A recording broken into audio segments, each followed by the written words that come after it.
These are the headlines we're following at this hour. President Yoon departs for New York for the UN General Assembly, warning North Korea and Russia over any illegal arms deal possibly in development. His UN speech will likely include calls for global unity and for China to play a responsible role on North Korea. North Korean leader Kim Jongun is returning home after his Russia visit amid a possible arms deal. The North's media touts that the trip opened up a new chapter in their bilateral relations, where Russia hints at expanding cooperation despite sanctions. A cluster of 7 towns from Korea's ancient Gaya Confederacy has been inscribed as a UNESCO World Heritage Site for its significance in showing the diversity of East Asian civilizations. Good afternoon. Earlier this morning, President Yoon departed for his week-long trip to New York for the UN General Assembly. Ahead of his departure, Yoon once again addressed concerns over North Korea's nuclear program and possible arms deal with Russia. His UN speech will likely have a message on that. Our presidential office correspondent Oh Soo-young reports. President Yoon reissued this warning against North Korea and Russia's potential arms cooperation, saying the international community will unite even more tightly against the move. The South Korean leader's remarks were published in an interview with the Associated Press ahead of his visit to New York to attend the United Nations General Assembly. Yoon said that military cooperation between Pyongyang and the Kremlin is illegal and unjust, as it contravenes UN Security Council resolutions and various global sanctions. This came amid concerns that North Korean leader Kim Jongun's summit with Russian President Vladimir Putin last week could lead to a weapons deal between the two sides. The Kim-Putin meeting notably came on the heels of the trilateral Camp David summit between South Korea, the United States and Japan in August, pointing to Seoul and Washington's pledges this year to expand joint military drills and plan joint responses to nuclear contingencies. Yoon said that the two sides had reaffirmed that any nuclear attack by North Korea will be met with a swift, overwhelming and decisive response that would end the regime. Echoing his words at the East Asia Summit earlier this month, Yoon again stressed that China should play a responsible and constructive role in handling North Korea, as well as addressing other global challenges. He is expected to make a similar call during a speech at the UN General Assembly on Wednesday local time. Yoon said that as South Korea, as a non-permanent member of the Security Council next year, will play a responsible role on pertinent issues, including North Korea's nuclear program and the war in Ukraine. He will also address global gaps in the areas of development, climate response and digital transformation, and lay out South Korea's plan to help resolve such challenges, particularly in tackling the growing digital divide and building new global norms to make digital technology ethical and beneficial for humanity. Yoon will hold a Digital Vision Forum at New York University, expanding on the principles he declared in Paris back in June. Until his 5th and final day in New York City, the South Korean leader will hold at least 30 bilateral meetings on the sidelines in an all-out effort to win support for Busan City's bid to host the 2030 World Expo. Oh Soo-young, Arirang News. On behalf of the Assembly, I wish North Korean leader Kim Jongun is on his way home from Russia, ending a 6-day trip that sparked global concerns about a possible arms deal. Pyongyang state-run media touts that the trip will open up a new chapter in their bilateral relations. Russia, in the meantime, hints at expanding cooperation despite sanctions. Bae Eun-ji reports. North Korea's leader Kim Jong-un has headed home after wrapping up his 6-day-long trip to Russia.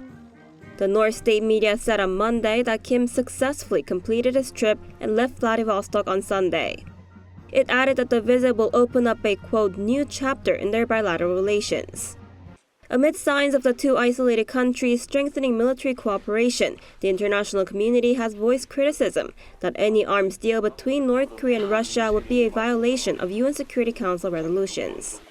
Regarding the matter, Russian Foreign Minister Sergei Lavrov said Moscow wants to develop, quote, equal and fair cooperation with North Korea, despite sanctions imposed on the regime by the UN Security Council.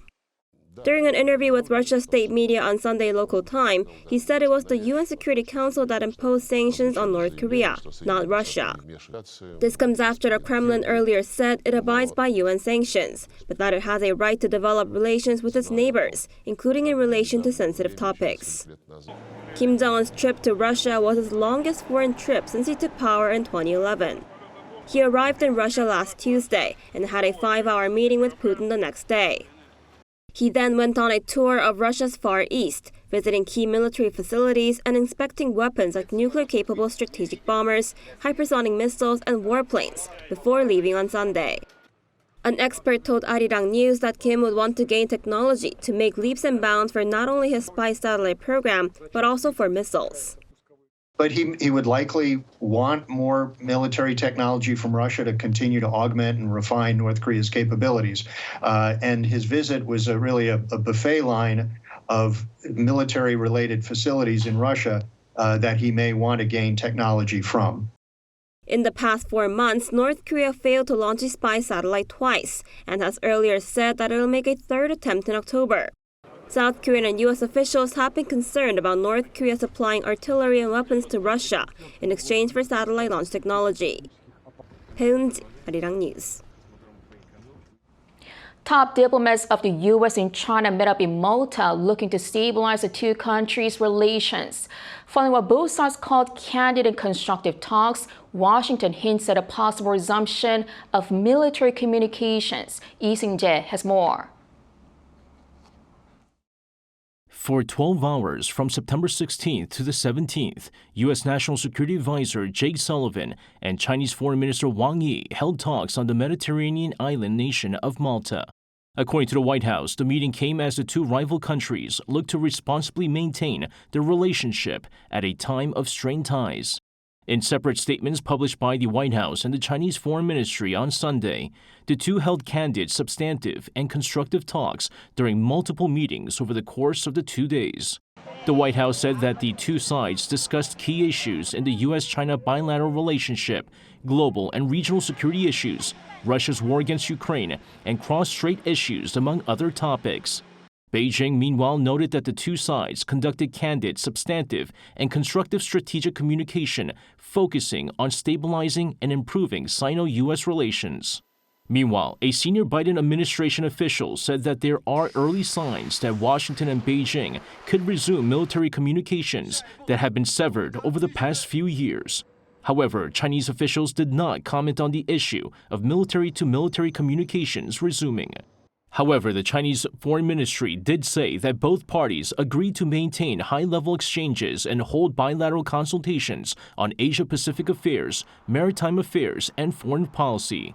The latest meeting comes after a number of high-ranking U.S. officials visited Beijing in recent months for talks. U.S. Commerce Secretary Gina Raimondo, Secretary of State Antony Blinken, Treasury Secretary Janet Yellen, and Biden's climate envoy John Kerry all visited China this year to thaw its bilateral relations. Lee Jae-myung, Arirang News. The South Korean government aims to speed up its goal of establishing a global high-tech industrial cluster by injecting some $1.7 billion over the next 5 years, while easing regulations on investment. Our An Sung-jin has more. Amid efforts to boost industrial competitiveness, the South Korean government reiterated measures to nurture a high-tech industry global cluster. At an emergency meeting held at the Seoul government complex on Monday, Finance Minister Chu Kyung-ho and affiliated ministers announced plans to follow up those made in a meeting with President Yoon Suk-yeol in June to accelerate efforts to make South Korea an industrial powerhouse. The meeting centered around boosting investment and easing regulations. The government plans to invest a total of $1.7 billion until 2029 in industrial clusters for high-tech and biotech industries, research and development infrastructure, and support for startups. It will start off by investing around $300 million in 2024. It also revamped rules for the private investment venture ecosystem by raising the external investment limit on capital invested by general holding companies from 40% to 50%. The finance minister is aiming to strengthen other regulations as well. We'll promptly amend related laws within this year to allow business support service companies in law, accounting, and venture capital fields to move into industrial facility area clusters. The government aims to establish the country as a stable manufacturing and export center by emphasizing the role of industrial clusters amid intensified competition over technology hegemony, and it will continue to accelerate its efforts. Han Sung-jin, Arirang News. The South Korean prosecutors this morning requested an arrest warrant for the main opposition Democratic Party leader Lee Jae-myung over corruption allegations. The Seoul Central District Prosecutor's Office is accusing Lee of giving special treatment to a private developer in Seongnam's Baekhyungdong District apartment project between 2014 and 2015 when he served as the city's mayor. He is also facing accusations of being involved in Sangbangul Group illegally wiring money to North Korea, which the prosecution sees as a third-party bribery. He has consistently denied all allegations. The arrest warrant request comes as the DP leader was taken to the hospital this morning due to his 19-day hunger strike to protest the Yoon administration.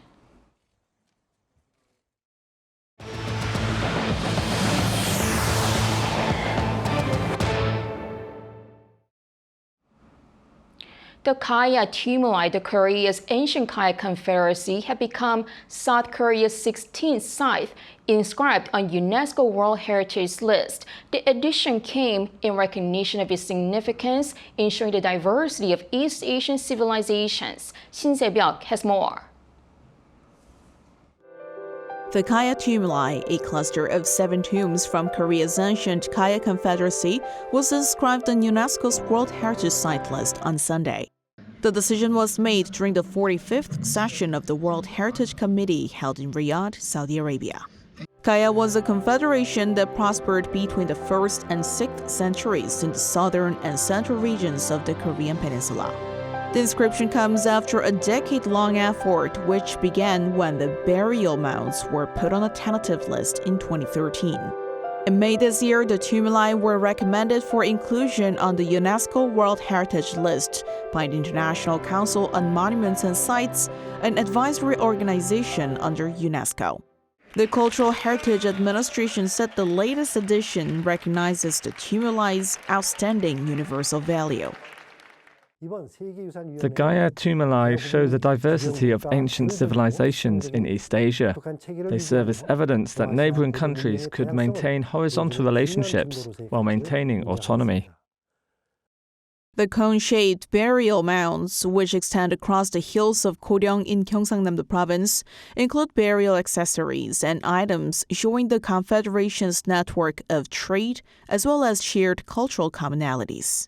With the latest inscription, Korea now has 16 sites on the UNESCO World Heritage List. The Cultural Heritage Administration plans to pursue a UNESCO World Heritage listing for landmarks such as the capital fortification of Hanyang in Seoul. Shin Se-byuk, Arirang News. BTS member V's first solo album, Layover, has debuted in #2 spot on Billboard's main albums chart.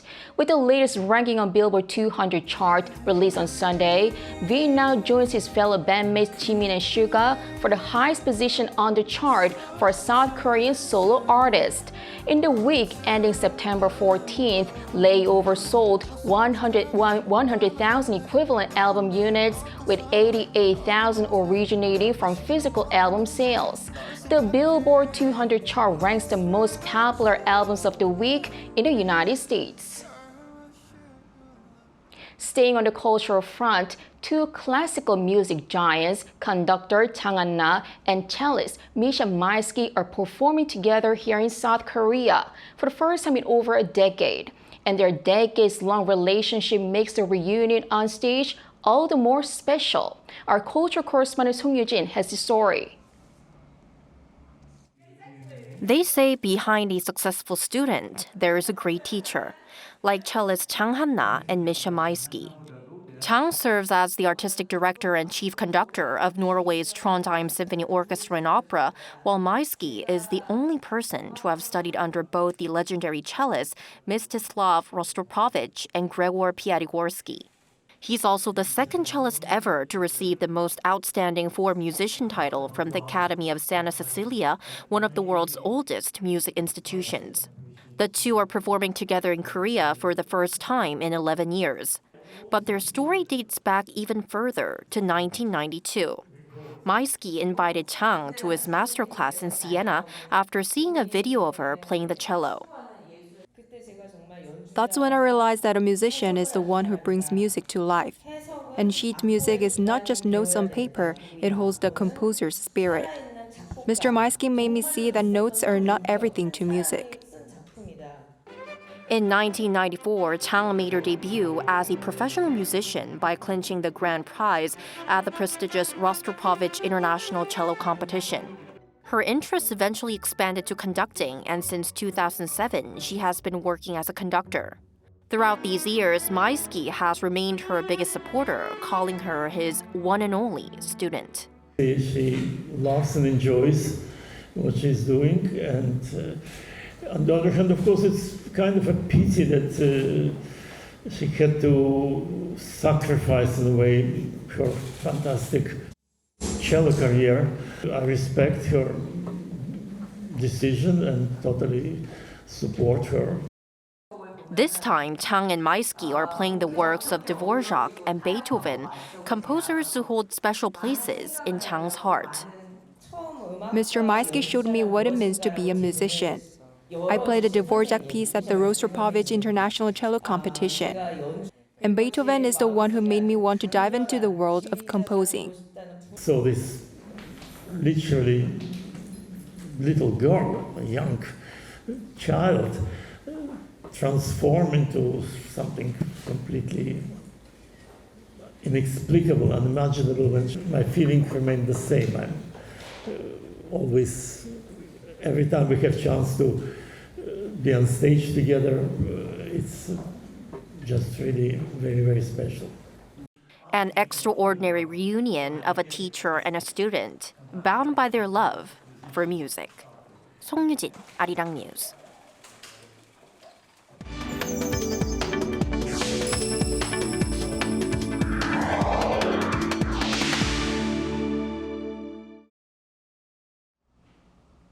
During the co-effect ministerial conference in Busan last week, South Korea and Africa reaffirmed their economic partnership, which the president of the African Development Bank says continued despite the pandemic. The two sides are now seeking to expand cooperation ahead of a summit next year. Our business correspondent Shin Ha-young spoke with the president of the African Development Bank. The passion and commitment for economic ties between South Korea and Africa couldn't be halted by the COVID-19 pandemic. That's what President Akinwumi Adesina of the African Development Bank said during an interview at the Korea-Africa Economic Cooperation Ministerial Conference, a biennial event held for the first time in 5 years due to the pandemic. The Korean government has subsequently supported us in the replenishment of the African Development Fund, which is a concessional financing window of the bank, and the Korean government provided us $108 million, and that is the highest they've ever given since they joined the fund in 1980. Feed Africa being a part of the bank's agenda known as the High Fives, President Adesina has been emphasizing Africa's food self-sufficiency. Africa has 65% of the world's remaining uncultivated arable land that will have the potential to feed up to 9 billion people worldwide by 2050, meaning what Africa does with agriculture will determine the future of food around the globe. South Korea is supporting this by sharing its rice production technology with its counterparts in Africa.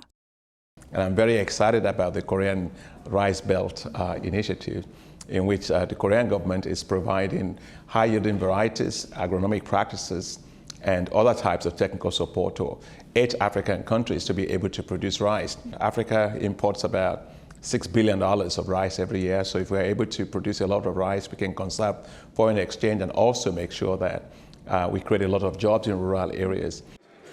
The bank has also been putting efforts behind green growth for Africa. Along with adaptation to climate change and renewable energy generation, metals used in electric mobility have become crucial to go green, as Africa has vast amounts of the minerals and ores that are needed for batteries. And I want to see companies from Korea investing in Africa in lithium-ion battery manufacturing in Africa, but also making electric vehicles in Africa. And in fact, I'm going to tell you one thing that's quite exciting is that to manufacture lithium-ion batteries, precursor batteries in Africa is 3 times cheaper than manufacturing it in China or in the United States. So if there's a place to be, that's it. Areas including energy transition and agriculture are expected to see further development at the next South Korea-Africa summit.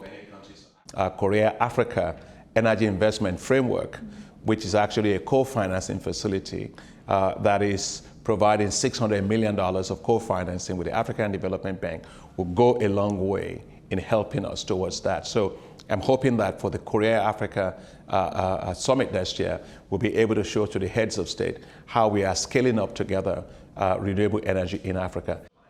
To mobilize more resources for Africa's development, he is also hoping to work with South Korea regarding the reallocation of the special drawing rights to Africa that the IMF implemented worldwide in 2021. 신하영, 아리랑 뉴스, 부산.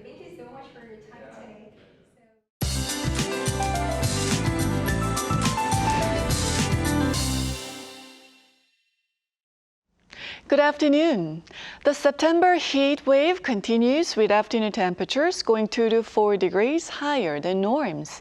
Daegu and nearby areas could see highs going up above 30 degrees Celsius this afternoon with a chance of heavy passing rain. East of Gyeongsang-Bukdo province could see up to 60 millimeters of showers. Daegu is forecast to see rain of 30 to 50 millimeters an hour of rain pounding down around 5 p.m. today. And the rest of the country could see 5 to 40 millimeters of sudden showers. Malta's regions could see rain turning into hail today. Meanwhile, the capital is forecast to stay dry under sunny skies all day. Gyeongsang-do and surrounding regions are having much warmer daytime highs, and even Busan sees a high of 30 degrees this afternoon. Nationwide rain is in the forecast on Wednesday, and that rain will drag down the morning temperatures to below 20 in the capital. But afternoon highs will stay above norms for most of this week. That's Korea for you, and here's a look at the international weather conditions.